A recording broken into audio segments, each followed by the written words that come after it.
Hey everybody, it's Karen from Are You Prepared Mama, and today I'm going to teach you how you can preserve your tomato harvest for up to 10 to 15 years.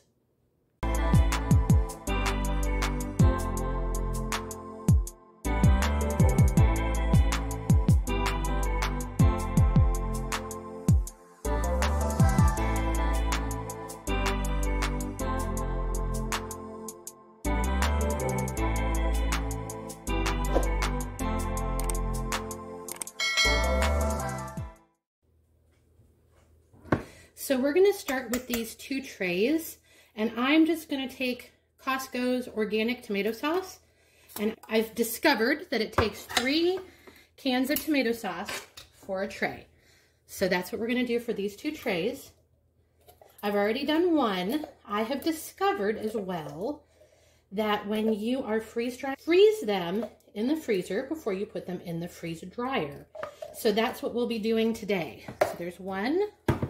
Here's the second, making sure I get as much out of them as possible. However, I wanted to try it this way before I made my own tomato sauce, because we are probably about 20 minutes away from me starting our first batch of tomato sauce, which is really exciting because we have everything in our own garden except for the garlic, which I don't have any of yet, but we will be putting in for the fall to overwinter. Now, the thing about sauces, you do not want to fill your freeze drying tray all the way full.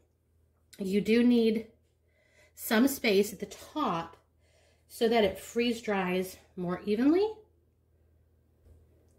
So we're just going to take that and I'm going to spread it around. These trays are about 1/2 inch deep, and I am going about 1/8 of an inch in general from the top. So that's how we're going to handle this. So I've done 3. I'm going to go ahead and do 3 more to fill our second tray.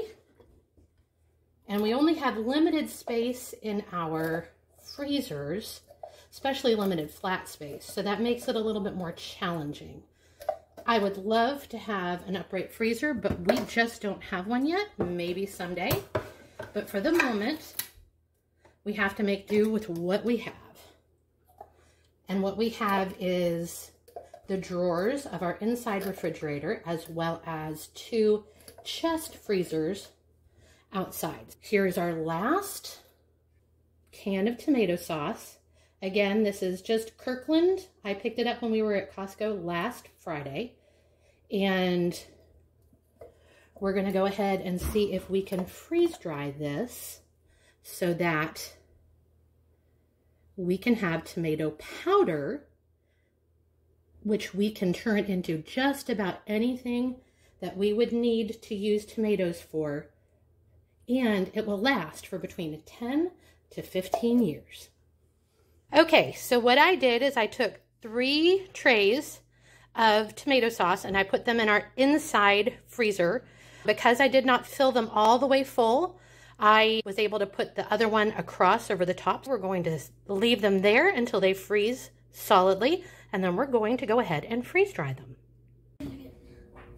So the last part of the video, I showed you how I got the tomato sauce ready, put it on the trays, and started freezing it to put in the freeze dryer. So it has been freeze dried, and it has now come out. So now this is very dry, and we've done 2 trays already, but I want to show you how I do this, and it was very powdery. So what I'm going to do is I'm going to take a spatula, and I'm going to break up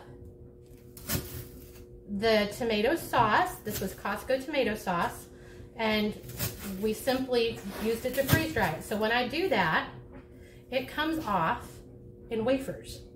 And I'm going to take those wafers, and I'm going to drop that into my blender, and we're going to blend these so that afterwards we're going to use our Food Saver vacuum sealer to go ahead and seal it, because once it is sealed, it will be good for 10 to 15 years.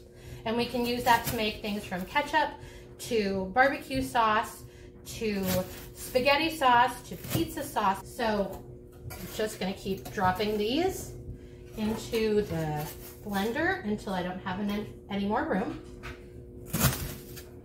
One of the things with tomato powder though, is you do need to make sure that you're not letting it sit for very long, because if it sits for very long, you're going to have issues with the tomato powder rehydrating. So don't let it sit. Work with it as soon as it comes out of the freeze dryer. Now, my understanding is that if you boil your tomato sauce down enough, that you can use Silpat sheets and put it in your Excalibur dehydrator if you have an Excalibur. Okay, so I'm gonna go ahead and I'm gonna powder up this first batch to show you what it's like. Okay, here's my lid. It's gonna go on, I'm gonna lock it, power, and all I need is low. Okay, and I'm gonna bring this over to you all and show you what we have is gorgeous tomato powder, and that will be perfect for putting in our jars so that we can go ahead and vacuum seal it, so we'll have it for 10 to 15 years. So we've gone ahead and powdered our tomatoes. We're going to go ahead and seal them with my Food Saver vacuum sealer. Right now I'm using a 1 pint jar. Make sure that your lid is clean or it won't seal. And I'm using a regular wide mouth canning jar lid, which fits with this. You do not need a ring when you do this. So I'm going to take my jar attachment, pop it on really well, and I'm going to, after I've made sure that it's locked here on the side, which is all the way down, I'm going to click vacuum and seal. Once it finishes, it should tell you whether or not it's sealed, but we're going to check anyway. So we're going to pop the lid or the jar attachment off, and we're going to test the lid. And if we pull up gently on the lid and it doesn't come off, it is sealed. Now, this tomato powder will be good for 10 to 15 years, which means we can use it to make ketchup, we can use it to make barbecue sauce, we can use it to make spaghetti sauce, and all of those recipes you're going to find in my book, A Year Without the Grocery Store. That is what we're gonna do with the tomato powder that we powdered and vacuum sealed today. So remember, as you are going through your garden, or if you're going to the grocery store, you're buying your tomatoes, making your tomato sauce like we talked about, or if with this one, we just took the tomato sauce from Costco, put it in our freeze dryer, and that's how we powdered it. Remember that as you're doing this, you've got this, Mama.